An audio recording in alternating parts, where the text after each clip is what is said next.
I have the privilege of being the moderator this afternoon, and I want to welcome every one of you to this session. A bit of ground rules. Please try put your phone on silent, and if possible, if you like, switch it off. Secondly, there is a QR code on the screen. That's where we're going to be taking questions. So you might as well just download it right away so that if you have any questions, you can send your question in there.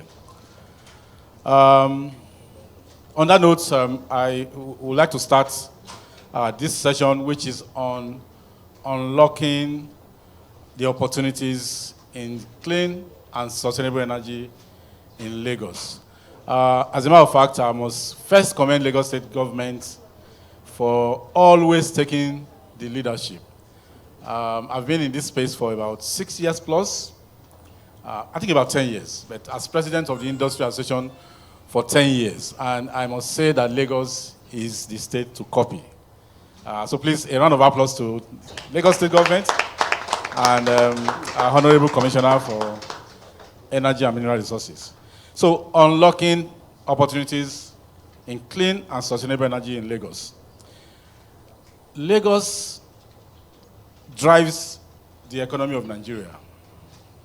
Lagos is a place of, is a center of excellence and a state that many other states all over the world tries to be like, not only in Nigeria. But in terms of energy access, an average of about 1,000 megawatts gets into Lagos for the population that we have. Depending on the figure you're looking at, 22, 25 million, and still growing. I understand an average of 70 persons get to Lagos. Is it every second or every hour? Right. So now it will probably shock you to know that 40% of Lagos does not have energy access. All right? And most part of Lagos, on the average, have about 143 days of outages, where we hear, up NEPA and the rest. And, of course, for the growing population, the drive to begin to generate sustainable energy has become very imperative. So this afternoon, we have very credible panelists here. I'll allow them to introduce themselves, and also in 2.5 minutes, tell us basically the position he or she holds in Lagos, and also what you have done in terms of developing energy access for the people of Lagos. Please permit me to start with the Honorable Commissioner for Energy and Mineral Resources, our own dear engineer, to jumpstart the first shot. Over to you, Honorable Commissioner. Right, thank you. Good afternoon, ladies and gentlemen. Good afternoon, Prof.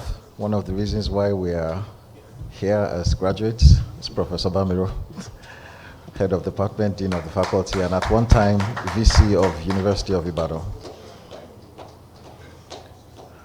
Right, so my name is Olalere Odushoti, as is mentioned. The Honorable Commissioner, Ministry of Energy and Mineral Resources for Lagos State. I had a simple mandate. The charge was simple. It was to ensure that there's energy security for Lagos going forward. One of the questions that was asked was, how do we assure energy security for Lagos when we don't control the space, when we have no regulatory oversight of the space? Lagos State has been intervening in the energy industry since the days of BAT. We all remember when the AES badges, or the famous Enron badges, were deployed in Lagos. They had issues and Lagos State stepped in to close the equity gap. And that was our first foray into ensuring that there's energy supply sustainability in Lagos. That failed woefully because there was some sort of misunderstanding between the federal government and Lagos State as to how to make it work. So Lagos State did end up paying for it, but did not get the power.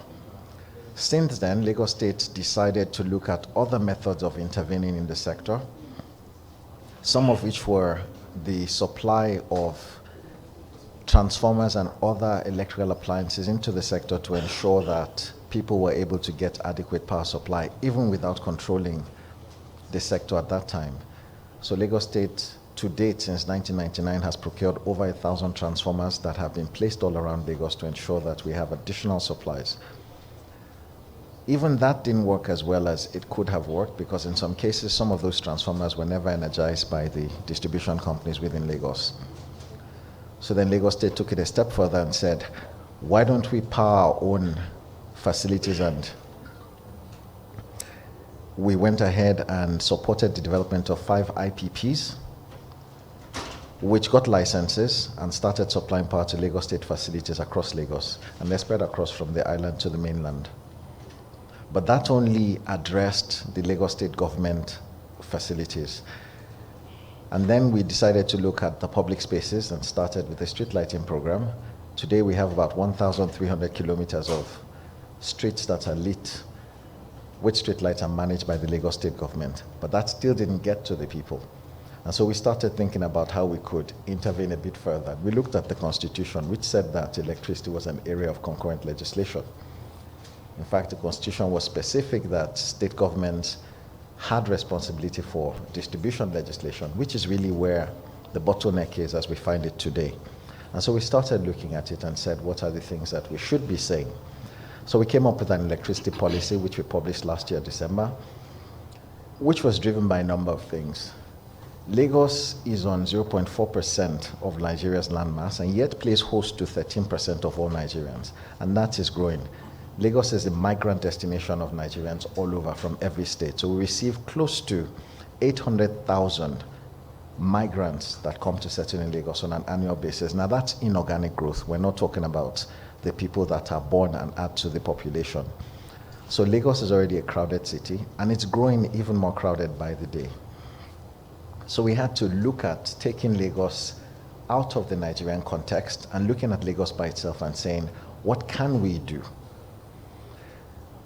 We decided we needed information to be able to move forward, and so we commissioned the Independent Resource Plan, which was done in partnership with the NPSP and the USAID, to look at the infrastructure in Lagos, also look at the forecast of demand and determine what the infrastructure gaps are, so that if we're trying to attract investment, we can point them in exactly the direction to go. Understanding the crowded nature of Lagos, we also had to look at what sorts of power supply would be adequate. Today in Lagos, we have one power generating plant, one central power generating plant that generates to the grid. That's the Egmi power plant with a capacity of 1,320 megawatts now. For a population of 26 million, that's not nearly enough. That's now worsened by the fact that that power is centrally dispatched, meaning the 1,300 megawatts that is the capacity of the Egmi power plant is actually sent to the national grid and not to Lagos, from where some of that power is then dispatched to Lagos. Over the past 3 years, according to some of the estimates that we've received, we have imported a fleet of 8,000 megawatts of diesel generators into Lagos. 8,000 megawatts of diesel generators. That tells us that if the market can afford to buy 8,000 megawatts of diesel generators, then the market is able to absorb additional power from the grid. Today, as the moderator has stated, we get less than 1,000 megawatts as Lagos. That means the rest of the power that's used is provided by own generation, whether it's diesel or it's solar. Solar is growing significantly, as at to date in Lagos. From estimates, we have about 50 megawatts. We have now published in our policy that we intend to achieve 1,000 megawatts of solar intervention in Lagos by the year 2030. That's in 8 years from now. And the reason is simple. We don't want diesel proliferation. If you look at the health sector and the amount of presentations in the hospitals for respiratory illnesses, you will agree that it's something we want to move away from. Lagos is a crowded city. We need fewer emissions. We're not providing emissions from Lagos that's affecting the world. In fact, in the whole of Africa, I think about 3% of the emissions is what we're responsible for. But we also have to be responsible to the citizens of Lagos. It's a crowded city, and Lagos is doing everything that we can to ensure that while we're looking at energy reliability and universal energy access, we also have to be careful about what kind of energy supply mixes we allow into Lagos. So at some point today, I think some of the other panelists will tell us some of the options that are available, and I think the moderator will guide them to help us then unlock the energy potential of Lagos to meet the demands of the people. Thank you. Thank you so much, Honorable Commissioner, for, yes, a round of applause, please, for all the initiatives that's been embarked upon. Let me hand over the mic immediately to my boss, Open Disclosure. She trained me in banking while I was in FCMB. Mrs. Yemisi Edun, the Managing Director of FCMB, to introduce herself and also tell us what she's been doing, especially the bank, in terms of sustainable energy in Lagos. Over to you, ma'am. Thank you very much. Thank you and good afternoon, everyone. My name is Yemisi Edun. I'm the Managing Director of First City Monument Bank, FCMB as acronym. And I'm so delighted to be here. I'm talking about energy and what FCMB had done, so far. This is an area, that we've recognized in the bank that it's a focus for us. Renewable energy, had come, to stay in the world, and we just have to imbibe it. It's a key sector for us because we realize that as a financial institution, we've got to be purposeful in what we do. It should not just be collecting deposits and creating loans alone. We really need to create service and, for the community that we serve. And we've identified key sectors areas, that as a bank we will be able to create service and help to develop. Because to us, the government cannot do everything. So it will require the support of the private institutions, especially the financial institutions, to come on board and ensure that we create an enabling environment for the system. So in areas such as renewable energy, education, healthcare, agriculture, technology, women in business, creative industries, in this type of areas, we've realized that there's a depth, that has to be filled, a depth of opportunities that we can actually come in and assist government to ensure we create an environment that is better, to live in. But drilling down to what we are discussing today, which is renewable energy. The bank had actually been supporting power, sector in its business decades ago. When the PHCN wanted to go on privatization, the bank actually supported so many private entities to be able to bid and win either be it the GENCO or the DISCOs. And even with the issues that had come up, with them really settling down, we are still there supporting them. But about a decade ago, we realized that as analysis had shown and we have had, electricity, generating power only from electricity will not take the country, to where it's expected to be. As the analysis had shown, and had been said here, about 40% of population in Lagos State, they don't even have electricity as we speak. And it gets worse nationally, where statistics have shown that we even have it up to like 45%, and we are not have that do not have electricity. So what then this means is that we can generate power from grids, but it may not be enough. Why? Because the population is growing. For Lagos, population is growing both organically and inorganically. The migrants cannot be stopped, they've got to come. So population is growing, power we are not generating enough.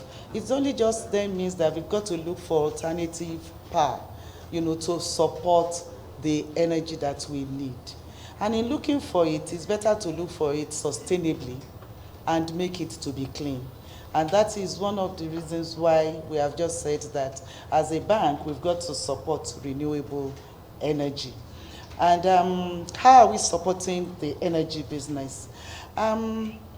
For us, we believe that charity begins at home, and you've got to lay by examples. So we started, by converting our branches, to be on renewable energy power. So most of our branches, as we speak today in Lagos, over 60% of our branches in Lagos, they are actually operating with solar power. So we are not dependent on the energy being generated, from the grids. Nationally, over 75% of our branches are actually on power, and on solar. So we're already looking at, this renewable energy. We've practiced it over 5 years ago, and we see that it's working. It could be expensive now, but we believe that as we imbibe this route, we will definitely be able to gain economics of scale, and it will be cheaper in the long run, for the country. There are lots of benefits, that come, from it. Maybe it's economic, social, or even environmental. It's a purer way of focusing on energy. And apart from what we've done for ourselves, we've also we are extending, this to the community. Last year, in the past 12 months, we've given loans, to various private sectors to support them in actually importing and also implementing and installing grids, mini grids, to areas in the Nigerian community, especially where they don't have electricity at all. We have communities in and outside Lagos that we are identifying, and we are supporting customers that want to actually bring mini grids in, to actually finance them, have that access to finance, and of course they are deploying this. We've spent about 2 billion naira on this the past 1 year, but since inception that we have created this desk about 5 years ago, we spent over 6 billion, naira that we are putting, in ensuring that mini grids, solar, winds, they are being deployed, as alternative sources, to resources, to energy. We're also helping in identifying institutional development, finance houses that can help, to support our community in ensuring that we are able to develop this energy. So we are not limiting ourselves to only the country, to get this type of funds or grants. We're actually going internationally, leveraging, our own balance sheets, to see how we can either identify the DFIs or any philanthropists that want to come to support us, to partner, with us in actually supporting, the growth of sustainable energy in the country. And we believe that if we do this, even the cost that I said earlier that is a bit expensive now will be able to come down. Thank you. Let me pause here to give others opportunity to speak. Thank you so much, ma'am. Just a round of applause for her. Yes, I also, identified the role that the bank has, banks have also played in financing alternative and sustainable energy technologies in Nigeria. Because one of the challenges is affordability and accessibility because of finance. And talking about finance, let me just talk to Mr. Sharma from World Bank to also, share with us briefly what his bank has been doing, particularly in Lagos, to enhance the development of sustainable energy. Over to you, sir. Thank you, and it's a pleasure to be here. So my name is Arsh Sharma. I'm a senior energy specialist at the World Bank, and I look after our energy access and renewable energy portfolios across Nigeria. So I think the bank has been involved in the energy sector of Nigeria for a while, and what we aim to be is a trusted partner for the federal government. Most of our engagement till last year has been with the federal government. I think to recount some highlights, I think when we were brought in close to around 2017, 2018, the case that we were presented with is that of a patient in an ICU. So all the recovery efforts that the government was trying to do at the federal level at that point was to resuscitate the patient, get it out of the ICU, what they call power sector recovery and reform. So we've supported the government in that journey in terms of policy and regulatory reset, coming up with a structure that makes the market move a little bit more towards a contract-based market, where the subsidies at the federal government level are not at the level where they surpass the health and education budget of the country. So there is that journey, but all this while, one of the biggest mandates that we have is on SDG 7, which is to provide affordable, reliable, sustainable energy access to all the citizens. And when you look at that problem, there is no other country other than Nigeria that exemplifies it. Nigeria has over 90 million people without access to electricity. This is the largest absolute access deficit in any country, which makes it imperative for all the development partners to come together and support the Nigerian government efforts, both at the federal level and at the state level.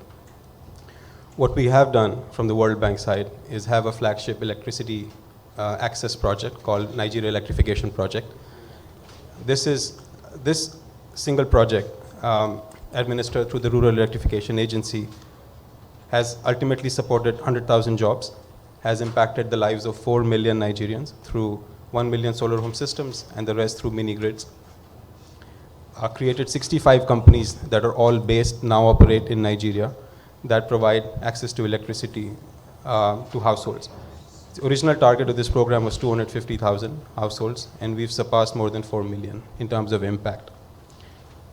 Our intention is to not double, but triple going forward the ambition. But I want to speak also a little bit about Lagos, because when you look at Nigeria and the way the overall country's development arc is progressing, it's clear that there is going to be a much needed decentralization in the overall setup, right? Which means more and more decisions will be taken by the states, as it should be. So it's also our imperative to start working with the states. It makes it a little bit difficult for us with the power being in the federal list. I've been corrected before that it's on the concurrent list.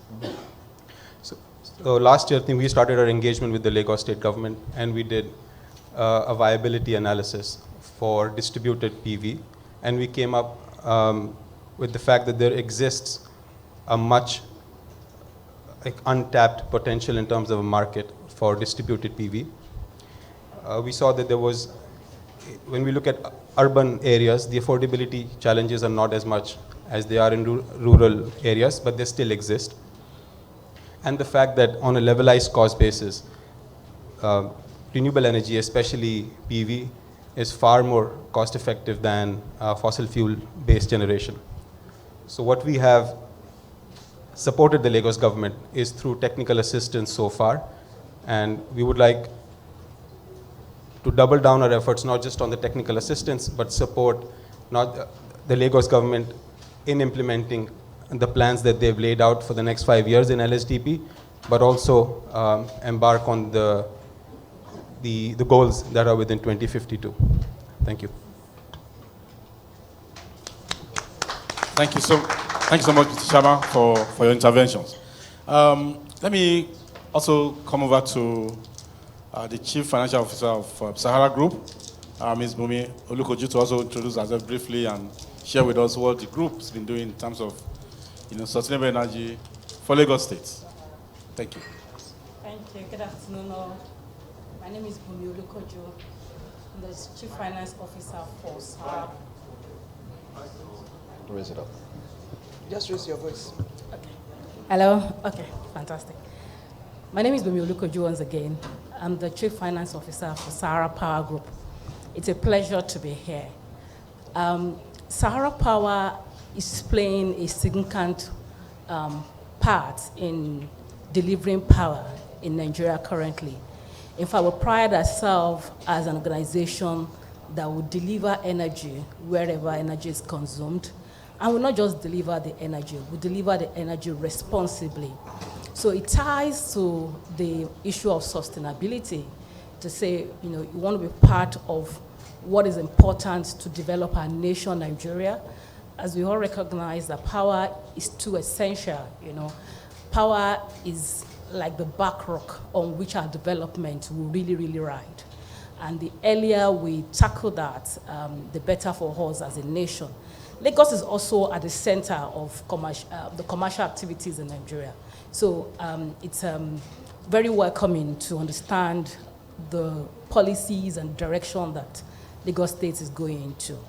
Sahara, as I said, is a major player. Today, Sahara has 1,861 megawatt generating facility in Nigeria. 1320 is in Ikorodu area, Egbe. And then 541 is in Port Harcourt, and it's still doing more. In total, Sahara delivers at the minimum 20% of the grid power today in Nigeria, with the capacity to do more with expansion. Sahara also owns a distribution company in Lagos State, Ikeja Electricity Distribution Company is owned by Sahara. And as part of Sahara's plan to sort of ensure that we remain a major stakeholder, because we believe in Nigeria, we believe in the people, we believe in what this nation, we believe in the potentials of this nation. We're still further going into investment in the power sector. Today, we're already looking at expanding our generation capacity to 5,000 megawatt.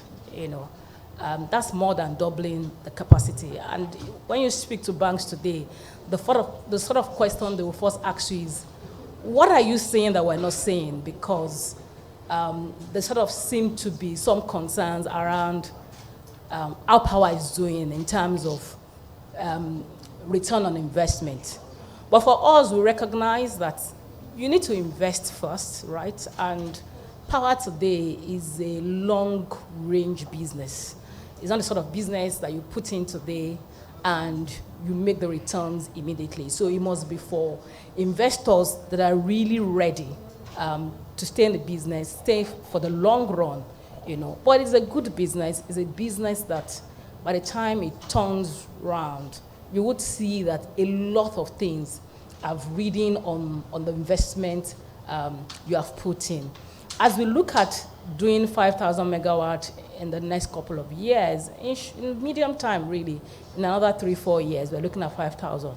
10% of that is planned to be renewable because as we look at the economics of investment, you also need to look at the sustainability of the investment, the sustainability of the business itself. So today we're looking at about 10% in renewable, and you know, work with government as we see the plan going forward. 3 projects already within the mainland axis. One is looking at a mini grid where you blend both solar power and grid power. A mini grid project. We're also looking at an off-grid project where this is just solar power. And then looking at partnering with government in some other locations to invest in solar. I believe it's going to be an interesting discussion because government play a major role in infrastructural development, and working together, private and government would sort of help to bat all that we have dreamt of Nigeria in terms of potential. I look forward to a great deliberation. Thank you. Thank you so much, Bumi, for your intervention. Let me just quickly turn it over to Mr. Ademola Ogunbanjo to briefly, Orlando Clean Energy Limited, why this space and what are you doing in Lagos? Briefly, sir. Thank you. I noted the word briefly twice. My name is Ademola Ogunbanjo. I'm Executive Vice President of Orlando Clean Energy. My organization is wholly owned by an oil and gas company. That's Orlando. Our history dates back to 1956. We have been in trading, and then we grew into exploration and production, and gas as well. Essentially, we have, since 1956, provided energy for Nigerians for diverse purposes. Transportation, primarily, from the downstream business. And about 10, 15 years ago, interestingly, the Honorable Commissioner must have been part of the people who led this when he was on our side. Because we trained him for the world. Yeah? He's one of our contributions to energy for Lagos. So about 10, 15 years ago, before we even knew the catchphrase energy transition, or people talking about the fact that gas would lead that transition, we knew as an organization that to tap into Nigeria's growth potential, particularly on the manufacturing side, gas must provide the base load. It couldn't be diesel. So we built in that process the largest privately owned gas pipeline network across the country, delivering gas to different industries across the Southwest in particular. A year ago, we realized that, I would say we are at the edge of chaos. Fossil energy is at the edge of chaos. We can see the industry that is coming to displace us is the renewable energy industry. That's on the one hand. So if we intend to still be in business for another 100 years and be viable, we have got to embrace that industry that's coming. But the second reason is that we've been fingered as the industry that has contributed the most, whether directly or indirectly, to GHG emissions globally. Therefore, we have got to be part of the solution. So a year ago, we founded Orlando Clean Energy. And yes, we still produce oil and gas, and that's because global demand for oil and gas remains. If oil and gas companies across the world should shut in their wells because of the issues around climate change, the world will literally go into a tailspin. So we'll continue to pump for oil, and we'll do so responsibly. Nigeria, if you look at our stats, we haven't done well with our gas. We have flared about 34% of our gas, re-injected about 36%, commercialized the rest. That's poor. What we're doing on the gas side is to ensure that we commercialize 100% of our gas production. But on the clean energy side, the time to begin to talk about clean gas is now. Yes, natural gas will lead the energy transition. It continues to do so. But clean gas is the future of gas. And that's one of the subsectors that we're looking at in Orlando Clean Energy, to look at whether it's gray hydrogen processed from the natural gas that we have, or green hydrogen, which, by the way, requires a lot of energy in itself. So the question then begs, how green is green hydrogen? But the bottom line is we must begin to invest in hydrogen. It's not commercially viable today, but as technology iterates, it will get better. But we must get ahead of that curve. Therefore, we will invest in that, and we're working with our partners out of the United States to bring a green hydrogen plant to Lagos, hopefully towards the end of next year or 2024. There are a lot of renewable energy sources that we can tap into, particularly in Lagos. There's tidal waves. We are partnering with the Robert Gordon University out of Scotland to look at the lagoon behind my office. And just basically, first of all, measure the speed of the waves and the quantity of water that moves on a daily basis so that we can calculate how much power that can generate. We will partner with a local university to do that so that we can retain that knowledge and experience. And then the outcome of that will be to begin to look at how to generate power using tidal waves in the lagoon. Our wind profile inland is not that good, but it's okay for the coast. Lagos, fortunately, is on the coast. It's not as good as you would find, say, in the Northern Cape of South Africa, for example, but we can still invest in some wind energy. It's a little tricky, but it's doable. It will have to be floating turbines. 10 years ago, the biggest turbine will give you 250 kilowatts. Today, we have a turbine that does 15 megawatts. I have seen turbines on the North Sea that do 9.5 megawatts, and 5 of them are lined up to power oil and gas platforms in the North Sea. So these are some of the opportunities that we can take advantage of on the renewable energy side in Lagos. Lagos has, at best, rooftop real estate for solar. There is not extensive land that you can say you want to do a 200 megawatt solar farm in Lagos. That would take about 100 or thereabout, because it takes about 5,000 square meters to do 1 megawatt of solar, using 500 watt modules. However, technology, again, as we have seen in the wind space, is also improving in the solar space. We have a partner we're working with out of Germany that have recently developed a module that will do 1,200 watts. That simply means that you can double your output using the same real estate. It's technologies like that that Lagos will have to lean into because of the limited space that we have. And then again, look at how to hybridize most of our solar projects in Lagos with gas so that we can remove the need for storage. All right? Solar, as we know, is a variable. Okay? So it requires storage. But storage makes it expensive. So when you look at an average global pricing of about, say, $350 per kilowatt hour, then that's $350,000 for 1 megawatt. That's additional cost, to a solar project that you can augment with gas and then bring down the cost and then become tariff competitive.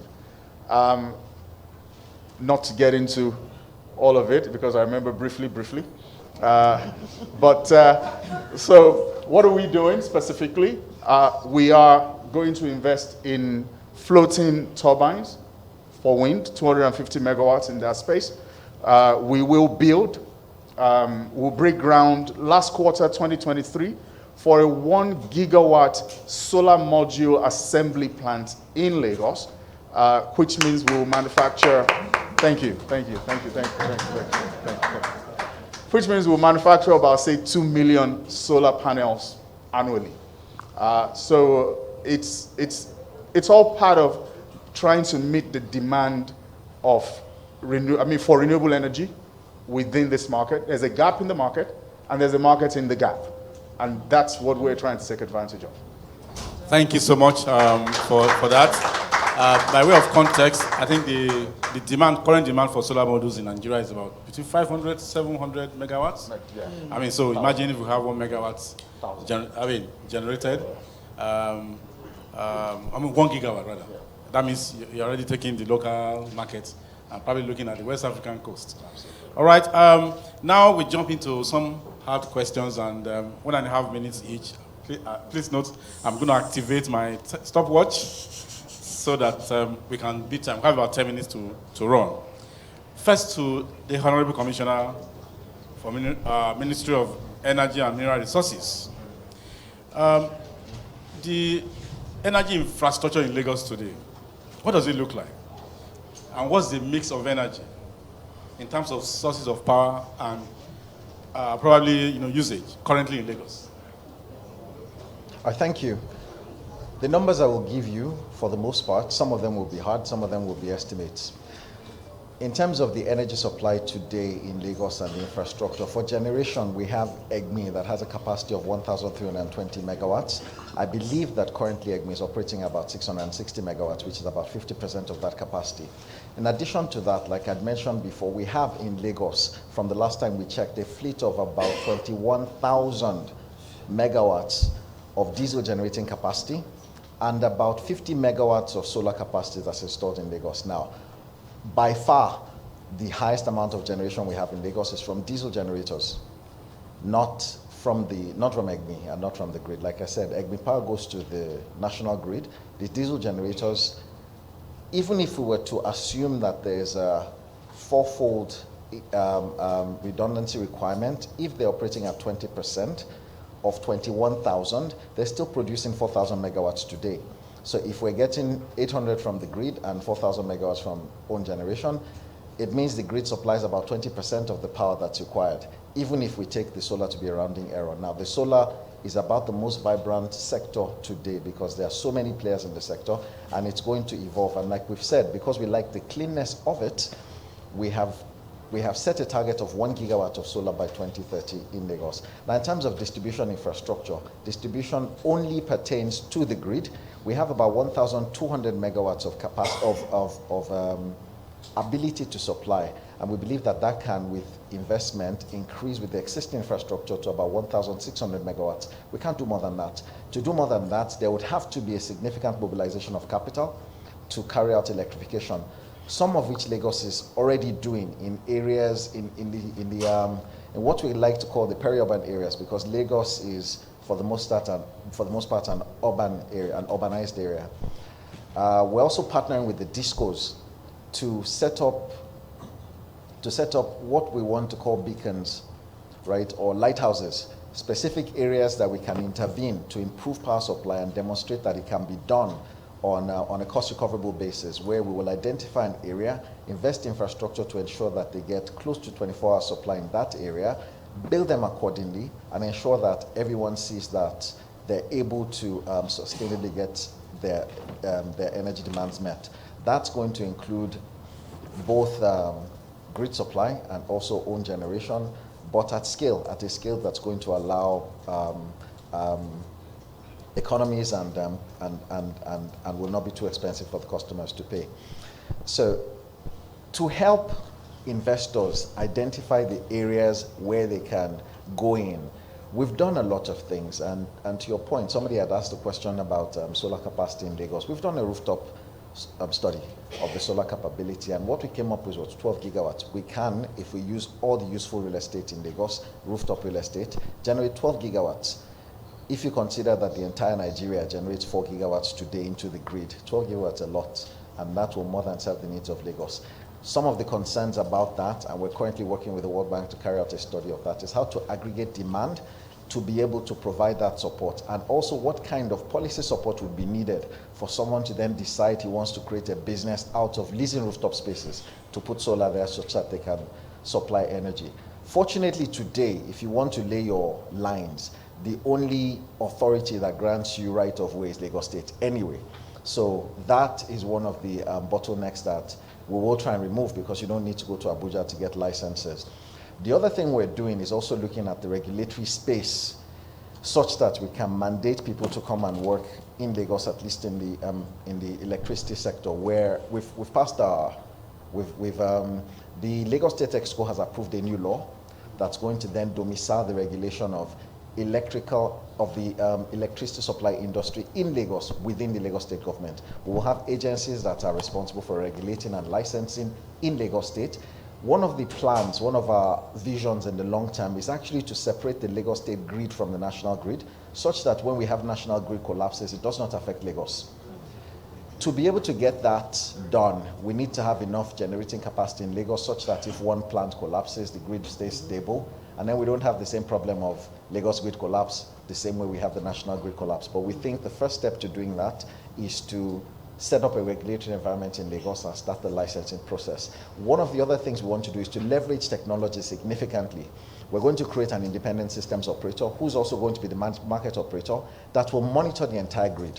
It's an IT solution that knows where all of the energy is coming from and where it's going, and can intervene if there's a problem in any of the spaces. We're piloting that in Alausa right now, meaning we have a system that looks at all of the power that's generated, all of the transformers within Alausa, and is able to predict failure of those transformers and also predict the maintenance that's needed to ensure that we don't have a shortage of power supply. And with the support of Mr. Governor, we've got the approval to spend the money to do that, such that we can then show everybody from just the Alausa example that we can have uninterrupted power supply in Lagos. In addition to that, like I mentioned before, the IRP is there that's going to target, that's going to show everybody where the investment requirements are. We've identified where the injection points are for any power plant that's going to come into Lagos. We've identified what the interconnection requirements are. We've identified what the electrification requirements are, the additional infrastructure that's going to be needed to help the distribution companies, for example, move from 1,000 megawatts of distribution to 6,000 megawatts of distribution,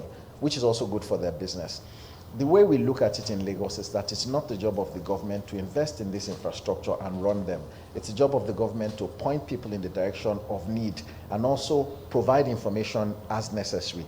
We're setting up a distributed renewable energy desk at the ministry that will collect all the information that's needed and will be a warehouse of sorts, such that anybody who wants to come into the business in Lagos can go to a one-stop center, get all the information that you need, and from that one-stop center also understand all of the requirements for licensing and permits that is needed, such that you're not going from one agency to another before you can set up your business. So those are the things that we're trying to do to ensure that the power sector reaches the state that we want it to reach, which is universal access for all Lagosians in the near to medium future.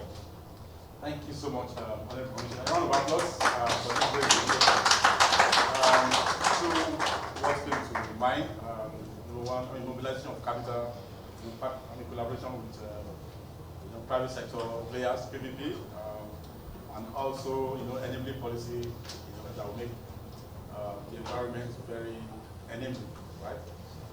Let me just move quickly to women. Lagos currently expensive. Let me quickly add that with the World Bank is currently processing, because one of the things we've identified as stopping the solar proliferation in Lagos is access to finance, just like he said. We had a study with the World Bank to look at solar PV distribution in Lagos. After identifying that it's 12 gigawatts, we said what's stopping them from doing it. One is a gap in knowledge. Two is mobilization of financing and a lack of understanding of the financial sector of what solar is. So the World Bank is providing in Lagos up to $200 million in terms of support for development of the sector. Oh, wow. A round of applause, please. Thank you so much. So very quickly, so 145 days average of power outage in Lagos. Okay, out of 365 days. Maybe in two sentences, right? Two factors probably. What are the reasons for this inefficiency? What's driving this inefficiency? Okay, thank you. There are a number of reasons, right? And I think the most important one, I would say, is from the generation side, where we don't have adequate gas supply to enable generation. Today, it will be an issue of, does the gas come at the commercials that incentivizes the players to sort of produce this gas and deliver it for local electricity production? That's one. The much that is being produced, you also have security challenges where infrastructures are vandalized and ultimately affect how much of gas can be delivered. Today, the gas that is available for production, much of the gas is associated gas. So once you vandalize the pipeline and they can't push the crude, then invariably it affects gas that can be available for electricity generation. As I mentioned, we have a capacity, we have a plant in Port Harcourt today that is sitting right on top of gas. And the plant will be down just because pipes have been vandalized, you can't access gas. That's one. The other one, I think second major one, will be transmission capacity. So today, we have, tied to the grid, we have 13,000, an average, 13,000 megawatt capacity. But transmission would say that their capacity can take as much as 7,000. I haven't seen 7,000 generated in a long time. But the fact remains that there's a mismatch. The capacity on the transmission side is lower than what we even have on the generation side. So if there's no issue on the generation side, the generation cannot put the entire capacity on the transmission line, that's one. The second one is the infrastructure itself is ailing infrastructure that needs a lot of rehabilitation and strengthening to ensure that the power get moved from generation end to the transmission end, to the distribution end. On the distribution end as well, there are quite some other challenges at the distribution end.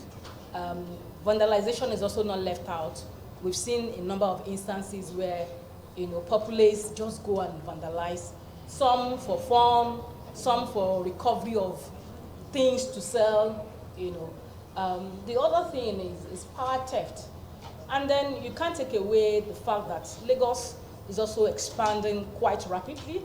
Unfortunately today, because of financing, you find out that the expansion of Lagos versus the expansion of the facility to deliver power doesn't match, and so funding can come through to sort of get that to match. It's good to hear that Lagos is looking at self-regulatory within Lagos State. I think that will sort of help to bear the issue. Also to mention that Lagos is also sitting on a lot of gas potential, so it would be good to see how we can unlock the gas potential of Lagos State to sort of increase generation, especially as we are thinking of the future of isolating the capacity in Lagos to demand in Lagos. It will be good to sort of unlock that gas potential and then see how that. Thank you so much for that. Now let's just quickly move fast and looking at the subject of discussion in the context of the Lagos State Development Plan, a 30-year plan. I mean, one of its first anywhere, okay, even in Sub-Saharan Africa, if I'm correct. For PPP, which is, we're seen as one of the critical, pillars to be able to achieve clean and sustainable energy in Lagos State and avoid all these disruptions. I would like to ask Mrs. Edu, what kind of incentives, as a private sector player, a financier, what kind of incentives do you expect to get? Maybe one or two incentives that should jumpstart and enhance, your capacity to finance more of those technologies in Lagos. Okay, thank you for that. So for us, for PPP to really work, well, we will require policies, clear policies and frameworks that is not ambiguous. Right now, we see individuals, companies, that are willing, to come to the energy business, but they don't even know how to go. So they come to us as as an intermediary between them and the government, but we ourselves, we don't even, have clear understanding. Government itself really doesn't have that. So I think to start with, one thing that we will require is to have, for this power, let's come up with clear policies, clear framework as to how we should play the PPP, that we want. It's good to hear the Honorable Minister mentioned that, Commissioner, sorry, maybe I'm promoting you.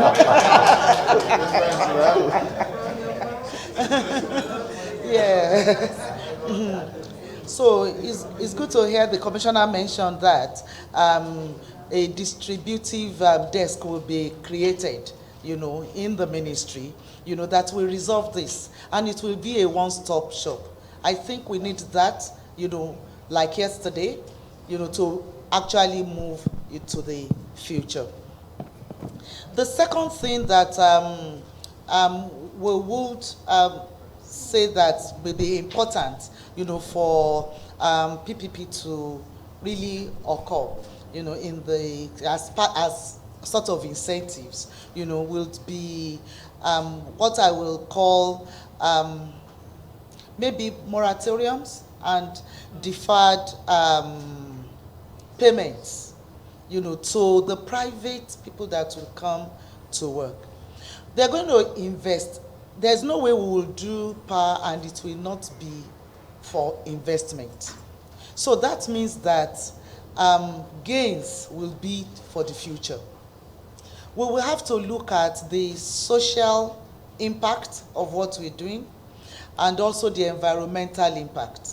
And if that's the case, then there has to be a time given for the private institutions that will come in, to be able to recoup, their investments. So that has to, because the private institution, whilst also looking at supporting the initiative and creating, no, not even say create, and investing, in such initiative, of course, ultimately, we'll also want to have good returns, from that partnership. But so clearly, there must be some incentives that will drive the private companies to actually come to the table with the public sector, to form that partnership, that we're looking at. Thank you so much, Ma. Thank you so much for that intervention. Let me just quickly ask, turn over to Mr. Sharma. Maybe if you want to share like one, it could be global experience of incentives or the kind of collaboration between private sector and public sector, empowering a city, might not be a mega city, might not be up to the side of Lagos, that we can also learn from. One example. Sure. Actually, I can give more. Let me talk about it in a sequence then, right? I think you clearly laid out the framework in which the state wants to operate, and you very nicely laid out all the incentives. But let me walk you through a waterfall, because that's our bread and butter at the World Bank, right? So for the policy incentives, right, we usually start with an energy mix target because that's a very clear signal for the market. That's something Lagos State has already done. It's then followed by a least cost plan, because that, or an IRP, which is even better than a least cost plan, which gives complete clarity on where the investment planning would come in the future. And I think linking this to the federal government, which is probably lacking behind Lagos State government in this planning, would be extremely important. Following that is the element of subsidy policy. Public finance is limited, and you cannot achieve all the development outcomes using public finance. So you have to use public finance to leverage private finance. Mm-hmm. And then you also have to see how you can have differentiated subsidies, both at the end consumer level and at the private sector level. Then there is the clarity on the business model side. Whether you want to do a BOO or a build on operate or build on transfer, you want to manage on your own. So ownership things. So a combination of all of this was done in South Africa through the Renewable Energy IPP program. The utilities in South Africa were quite opposed to a renewable energy IPP program, but this was championed through something like the Ministry of Energy there, and they set up this procurement unit, and then they gave the choice to the private sector to come up with location-independent IPP plants. Now, on a planning basis, this is not the most efficient way, but this was the only way to get the utility to play ball. So that is one example. The other example I can think of is of my home country, India, where the government ambitiously announced 1 gigawatt of rooftop connected solar power. And they achieved it. And this was done, again, through a top-down way of coming up with policies that are not just ambitious but are completely unambiguous, and they don't roll back. So I think what the private sector is really looking for is something which is dependable. They can rely on something which may be not completely favorable, but as long as it's predictable, I think that's more crucial. So I think going down the waterfall of regulatory things that, incentives that can happen. Net metering can really support the state. Coming up with quality standards for service provision on renewable energy can also help the state. Coming up with ground rules for tariffs so that it doesn't get into a tariff war is also something which is really beneficial. Now, legal incentives, in terms of labor force, so that it's competitive but also just and equitable for the labor force. An ambiguous dispute resolution mechanism, especially when you involve foreign investors, is extremely important. One thing that I think you were mentioning about the overall issues in the Nigerian power sector. One thing that I have to bring is that the whole sector operates on a best effort basis. That's not the way a country and an economy of the size of Nigeria should operate. You have 12 gigawatts of installed capacity, 7 is available, only 4 can produce because of lack of upstream issues like gas. Of the 4, almost 45-50% is lost in technical, commercial, aggregate technical, commercial, and collection losses. Of the one that is ultimately billed, less than 20-30% of it goes back as remittance back to the system, right? There is no penalties for the GenCos in terms of when they're producing and when they're not producing. And this is also a factor of how the contracts are structured, because they don't actually get any capacity payments at this point. They only get energy payments. And the same way, DISCOs can actually let go of the load and not get penalty for it. So the whole system is working on a best effort basis. And that's something that is frankly unacceptable for an economy the size of Nigeria. The third example I wanted to give was again of South Africa, because the whole country was built on what they said was 2 cents kilowatt power that they provided to their businesses. And that was the backbone of economic growth for South Africa. We are in, I don't know the exact figure of the tariff from the grid, but I think it's in the range of 10 to 14 cents, US cents kilowatt hour.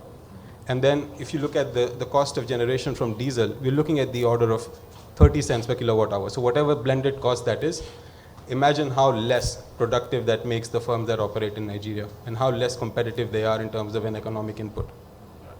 And finally, I think one thing extremely commendable in the Lagos state is this one-stop shop approach that they have taken. I think a lot of the private sector players are looking for upstream market intelligence on these areas.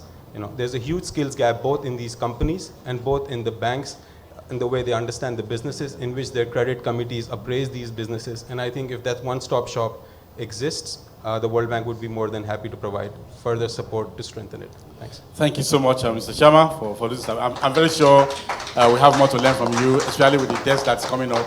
And I'm happy about the engagement between Lagos State and the World Bank. Now, I'm in a dilemma. I have 2 minutes to go, but I still have to come back to my brother here. I just want one best use case of renewable energy powering a public sector facility. One use case that you can just recommend that Lagos State government can adopt. Well, thank you. I know that Lagos State already have solar programs for powering certain schools across the state. There's also the same plan for using solar to power water facilities and hospitals as well. So that's already something that Lagos State is doing, and they only just need to ramp up and cover more facilities that belongs to the government. And so that's it's something that's already in the bag for Lagos State. Thank you so much, and I'm very sure Oando will be willing to also collaborate on this with Lagos State government. Thank you so much. I think we are at the verge of closing. The Honorable Commissioner, there's one hard question that I got from the online participant, and I would like to also ask maybe in 2 sentences, if it's possible, sir. Honorable Commissioner. And the question is, why is Lagos State not powering solar street lights with solar? Hard question, right? No, there are some. It's not very hard. Done. It's not that hard. So to power Lagos Street with solar, you only get solar radiation during the day and not at night. So what happens is you need batteries that are then going to absorb the power from the sun and then power the street lights overnight. Today, we're currently powering the street lights with generators. We're moving from diesel now to gas. We've connected some of them to the grid. And what we found out is at night, when there's no light for any reason, by the time we get that the next morning, the cables are gone. So we have to then replace them. So if we change to a system where we put expensive batteries there to continue to power the solar lights, we don't know how many of them we're going to have to keep replacing because we don't police the entire Lagos. So we're currently, again, it's we're not done with that solution because we currently also have a security initiative that's going on in Lagos today, and we're leveraging the 6,000 kilometers of carrier cables. And we currently have, please correct me if I'm wrong, about 2,000 cameras around Lagos, and the plan is to increase them significantly to start to monitor Lagos more. When the security situation improves, we will certainly be looking at leveraging solar in more areas. Thank you so much, Honorable Commissioner. And now you agree with me that when you're on the seat, you understand the issues better. So we're closing at this point. A round of applause to our panelists. We could spend the whole day here, but we have to go. As is normally done in every Ehigbeti summit, there are two resolutions we're taking away here. And number one is that we have discussed and invariably agreed that we increase collaborations with development partners to provide low-interest credit facilities for energy supply in Lagos. And I believe our bankers, World Bank, FCMB, is in agreement with this. The second is that there will be leverage of partnerships. For example, with renewable energy companies to provide reliable electricity supply from clean resources to state-owned buildings. Like I mentioned about just one case study that in a private company like Wando can do with Lagos State government. So thank you so much. This will be reflected on the resolutions for Ehigbeti 2022. And of course, you are guaranteed that it will be implemented because over 95% of all resolutions are always implemented. On that note, I'll say thank you for joining, and do have a wonderful time after now.